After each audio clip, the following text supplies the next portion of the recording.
Halo, halo. Haya. Asanteni sana, mnaweza kukaa chini.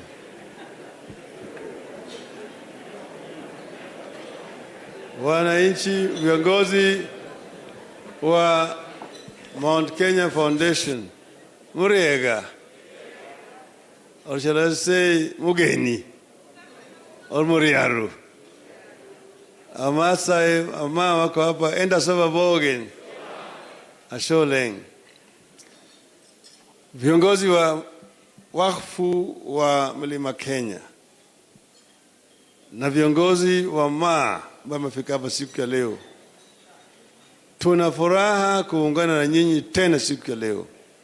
Natoa shukrani kwa viongozi wa wakfu wa Mlima Kenya kwa kuandaa hafla hii siku ya leo.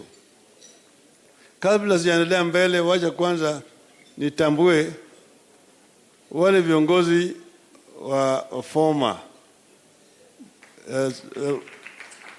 Tuko hapa na former governor wa Kajiado, wa Dr. Kikadienye. Alisaulika hakutambuliwa. Na tuko hapa na ma MCS na wabunge wa zamani. Kama wako wasimame. Karibuni sana. Naona Sunkuli pale, naona Tarus hapo, naona Njenga Mungai hapo. Hawa ni wabunge na wa MCS ya wana Sekuda. Hata wewe ulitambuliwa hapa juu.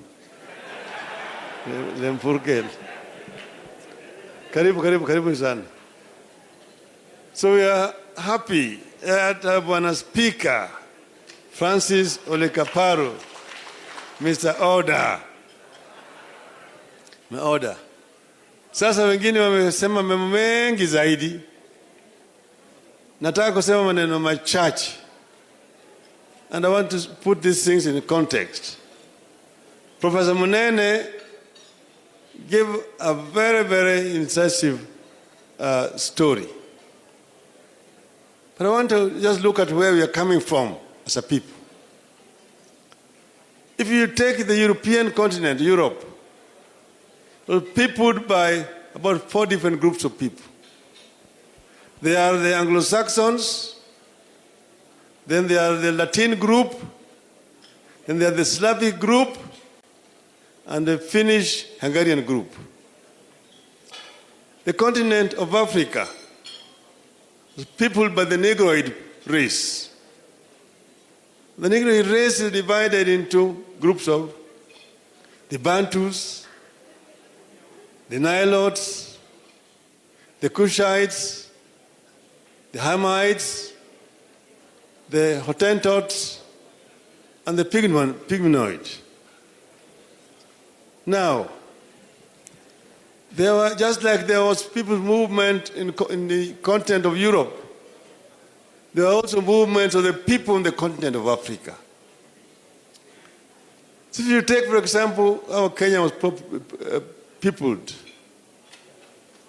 you have the Bantu group, whose cradle land is somewhere in Cameroon, DR Congo, that side.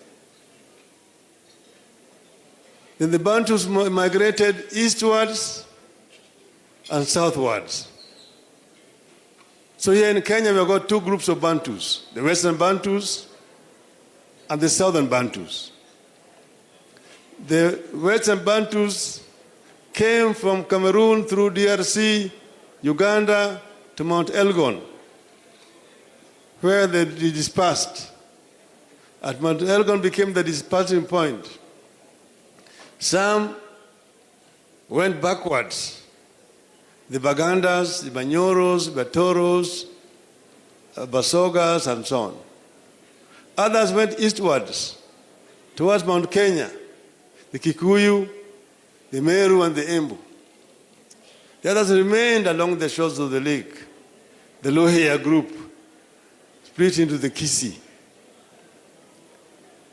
The southern group went all the way through Zambia to South Africa, then started up the northern trek through Malawi, Tanganyika into Kenya. These ones you found down at the coast, the Mijikenda. Then you've got the Taveta, the Taita, and the Kamba. So they came and met around Mount Kenya. The second group are the Nilotic group. That came from, history says, in northern Egypt, through the Sudan. Then they divided, some came through Ethiopia into northern Kenya. That group is through the Maasai and the Kalenjin. In Ethiopia, they came in contact with the Cushitic people who had been in contact with the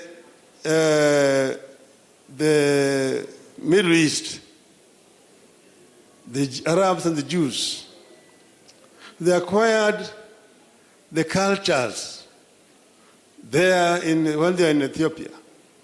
They're the ones who acquired the culture of circumcision and brought it and introduced it among the Bantu people of Kenya. The Kikuyu, the Kamba, the Meru, the Embu, and the Lohia. Because circumcision is not a Bantu culture. The Bantus in Uganda don't circumcise. Bagandas, Banyoros, Batoros, Bankolis don't circumcise. The Bantus don't circumcise in Congo, in DRC. Even in Tanzania, only those who came in contact with Islam are circumcised. Then the other group of the Nilotes came down. Some remained in Uganda. Some came through, following the Nile, into Lake Victoria and settled along the lake. This is the Luo group who are here and in northern Tanzania. That is a group of the Nilotes. That's how Kenya was populated. Now, Europeans met in Berlin without representation from anybody from Africa and partitioned Africa according to their tastes. So they drew this geographical space that's known as Kenya. And so the people found themselves here, not through the invitation of anybody.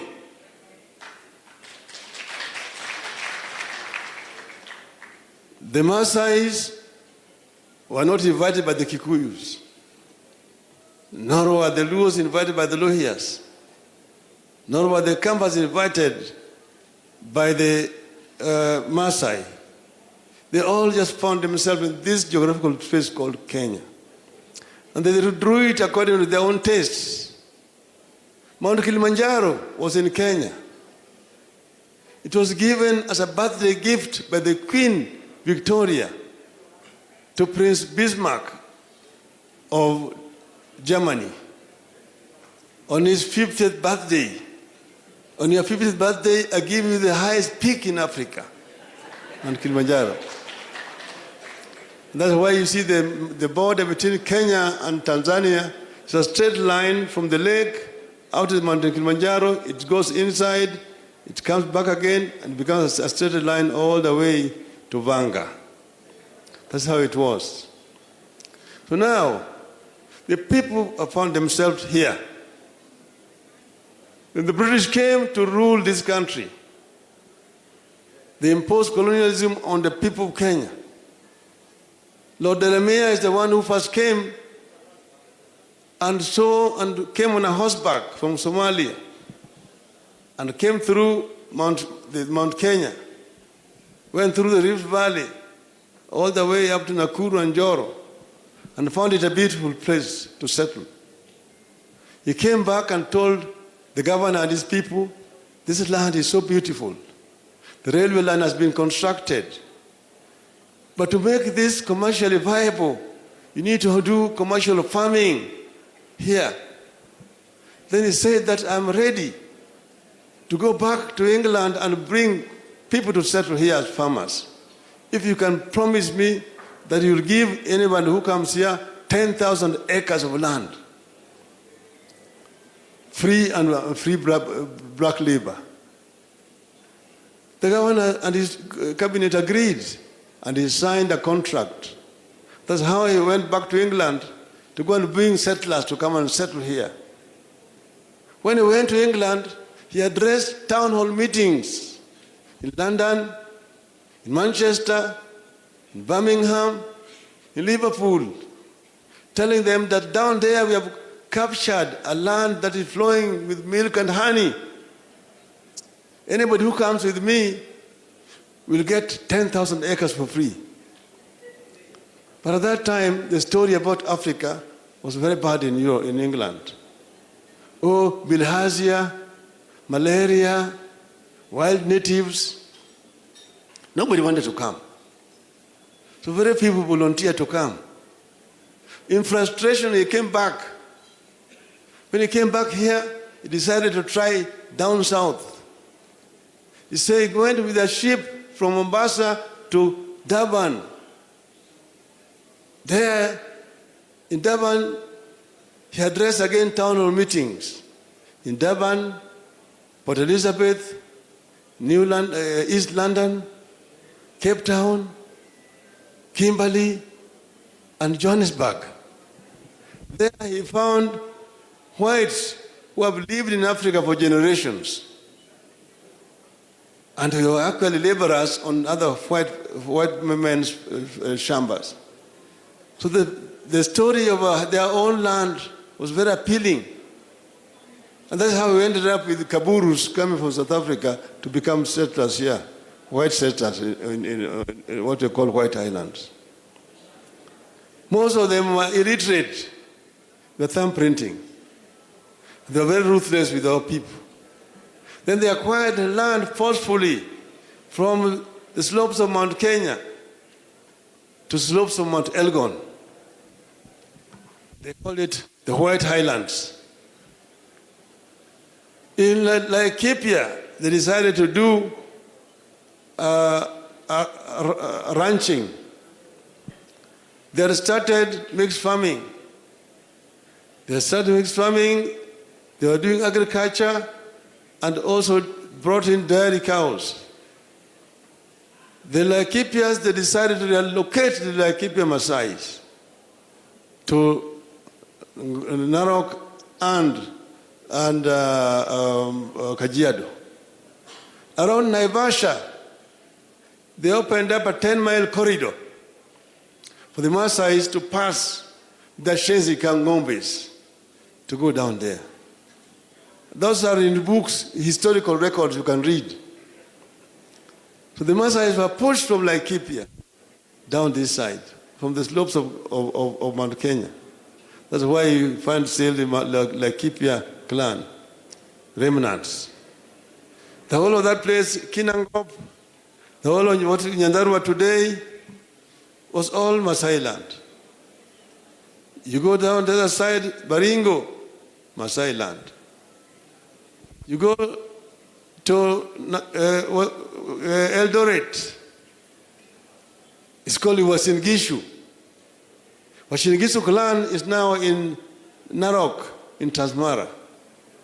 They were moved from Eldoret there to Transmara. Somebody is calling people there Madoadoa. But the real owners of Eldoret, of that places there, are in Transmara. So he himself calling people Madoadoa, he's Madoadoa there, if that would be the case. But then now, you come down, Nakuru, Ngari Nakuru, a place of foul water. Naivasha, Ngari Naivasha, place of fresh water. Nairobi, Ngari Nairobi, the place of cold water.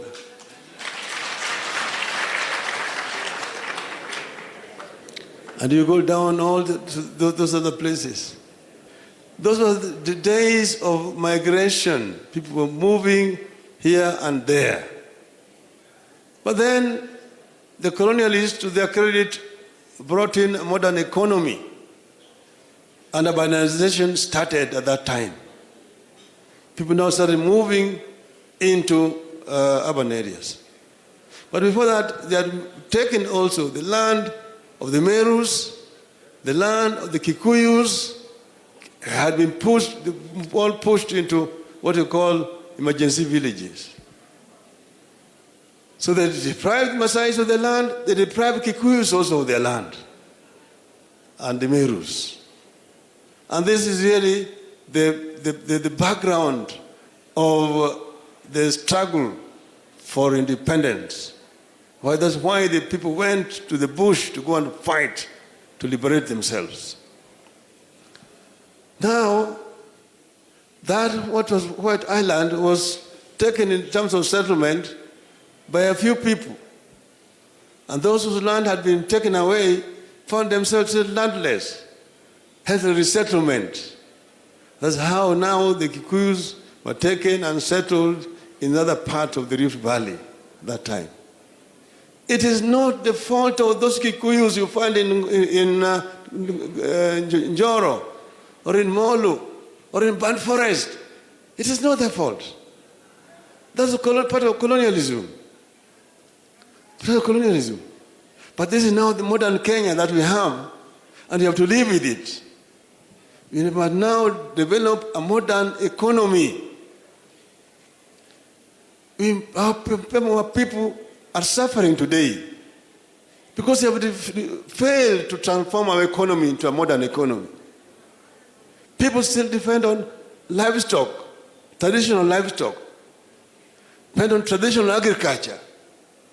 That is primitive way of existence, pre-industrial way of existence. We must move our people away from there. We must modernize our economy. And this is what happened in Europe. This happened in Korea. General Park Chung-hee called it Samul-dong philosophy. If you look at Korea in the 60s and today, rural Korea in the 60s looks like our rural area today here. But go there and see what Korea is today. Europe was the same. Germany, where I lived for 8 years, was a divided country. Germany was a tribal nation. Germany is not as old and modern like England or France. There were tribes in Germany, just like we have tribes here in Kenya. There are those who are called the Saxons. There are those who are called the Bavarians. They are called the Hessians, the Prussians, the Rhinelander, and so on. And they were fighting amongst each other. They hated each other. There was a time they were fought for 33 years of civil war. Until somebody called Otto von Bismarck, the Prince of Prussia, came to power. And he united them. And he told them that if you people do not unite and work hard, the English and the French are going to look down upon you like second-class Europeans. So he introduced what is called the iron rule. Discipline. Work or you are disciplined. That is the basis of Teutonic discipline. And it transformed Germany into a modern country. Today the Germans are proud people. They tell you, look at Mercedes-Benz. Look at BMW. No Frenchman can make this. It can only be made by German technology. So it transformed Germany. People moved into villages, which became towns. If you go to Germany, the population is big, but there's a big land for modern agriculture. Land is being farmed commercially. People now live in towns where you can give them proper services. You can bring the roads, there's water, there's electricity in towns. So it's modern. People work and then buy food which is farmed commercially out there. That is the way of things. Urbanization is a permanent phenomenon. We cannot resist it. We must learn to live with it. We must urbanize our economy so that we build industries, people will be working in industries. And land will be farmed commercially. The people do not have to eke life out of unproductive land. When rains fail, the cattle are dying, people are starving, there's no food, there's no water. We can transform this country to make it modern, so that people settle properly in modern settlement. You can provide water, you can provide electricity, you can have schools, you can have health centers, you can have social amenities in that kind of settlement. This is what we call modern economy. And they did it in Korea. Within 20 years, they were able to transform the Korean economy. They were able to transform the Korean economy, which was very equivalent to that of Kenya. In 1963, when we got independence, the GDP in Korea, the per capita income, the levels of literacy, the levels of industrialization was equal. 8 years down the road, Korea's economy is 45 times bigger than Kenya's economy. You see Hyundai, you see Samsung, you see LG, all manufactured in Kenya. When you still cannot even make a needle in Kenya. We can change it, and we must change it together. This is the sort of Kenya that I am dreaming about. So that we actually, basically, end up with less ethnicity will be there. There's what you call positive ethnicity and negative ethnicity. In Germany, when a German speaks there, I will tell you that one is a Bavarian. When I tell you this is a Prussian, because of his accent. Like when a Kikuyu is speaking Swahili, or a Meru is speaking Swahili, or a Maasai, or a Jaluo. So, but it is just, I mean, that is just accent. But then there's also this pride competition, like in sports. When you see Bayern Munich football club is playing against FC Cologne, then the Rhinelanders, the stadium will be packed. They will kind of tell you that the Bavarians never beat us in war, they will not beat us in football today. So the stadium is packed. They are proud as a people, but they are one people, they are one German people. So this is what we want. Proud to be a Kenyan. You're a Maasai as an identity. Be proud to be a Maasai. But don't think that you are better than a Kikuyu. Don't think that you're better than a Luo or a Mkamba. Let Mkamba not think that he's better than a Mjikenda. We are all Kenyans. And every Kenyan must be proud to be a Kenyan. That is what we want. And we can make this country great. Kenya can really be great. It is shameful when African nations are playing in Cameroon. Even an island like Comoro has got a team there. Countries like Ziji, Burkina Faso. And Kenya is never there. The World Cup, Kenya never goes there.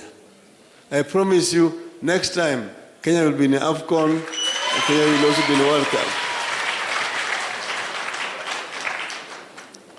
We can change our country if we are determined. If we really want to do it, we can do it. And we must just look at the causative factors and the solutions. And if we do that, Kenya will be able to reclaim its rightful place in the community of nations of the world. Thank you. I want us to work together. The Maa team to get together. The Mount Kenya teams get together. The teams from the Lake region, the Luos and Luhya, the Kisis and so on, get them together. Our team from the coast will get them together. Northeastern and Eastern, that is what makes Kenya. And Rift Valley. I'm sure if we get these people together and they all rally behind the dear ideology of Azimio la Umoja, we will be able to unite our people. Azimio la Umoja is like the clarion call of Otto von Bismarck to the German people. Unite. Unite. That's what I'm telling people, Kenya's declaration of unity. Let the people of Kenya unite. That is the basis of our growth and development. And I'm saying it is possible for the Kenyans to unite. Inawezekana. Inawezekana. Azimio. Azimio. Azimio. Azimio. Asanteni sana. Thank you very much.